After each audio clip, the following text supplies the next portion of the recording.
SFI സംസ്ഥാന പ്രസിഡന്റായിട്ടുള്ള M ശിവപ്രസാദിന്റെ ഒരു Facebook post വായിക്കുകയാണ്. അതും നമ്മുടെ ഷൈൻ ടീച്ചറിനെതിരായിട്ടുള്ള ആ വ്യാജ അവിഹിത കഥ പുറത്തേക്ക് വിട്ടല്ലോ.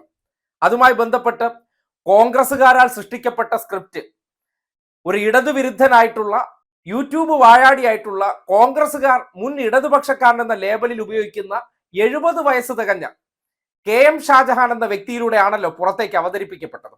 ആ വിഷയവുമായി ബന്ധപ്പെട്ട് ശിവപ്രസാദ് കുറിച്ചിരിക്കുന്ന വാക്കുകൾ നിങ്ങൾ കേൾക്കണം. സ്ത്രീകളെ പറ്റി നവമാധ്യമങ്ങളിൽ അപവാദം വിളിച്ചു പറയുന്നവരെ തെരുവിൽ മര്യാദ പഠിപ്പിക്കണം. നിരീക്ഷകനായാലും കോൺഗ്രസ് ആയാലും കൃത്യമാണ്. അതിനപ്പുറത്തേക്ക് ഒരു വാക്ക് പോലും പറയാനില്ല. എന്നിരുന്നാൽ ചില കാര്യങ്ങൾ, അതായത് 70 വയസ്സ് കഴിഞ്ഞ ഒരു പടുകിളവനാണ്. അയാളുടെ മകളുടെ പ്രായം ഈ ഷൈൻ ടീച്ചർക്ക് വരുള്ളൂ.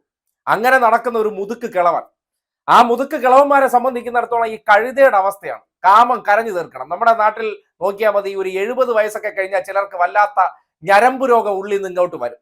ആ ഞരമ്പ് രോഗമൊക്കെ അവരുടെ ഉള്ളിലെ ചില മുത്തുച്ചിപ്പി കഥയുടെ മാതൃകയിൽ ആരെങ്കിലുമൊക്കെ കുറിച്ച് എവിടെയെങ്കിലുമൊക്കെ വിളമ്പാൻ അവസരം കിട്ടിയാൽ ഇരുന്ന് വിദഗ്ധമായിട്ട് വിളമ്പി മറിക്കും. അതിന് വസ്തുതയുണ്ടോ എന്നൊന്നും അറിയണ്ട.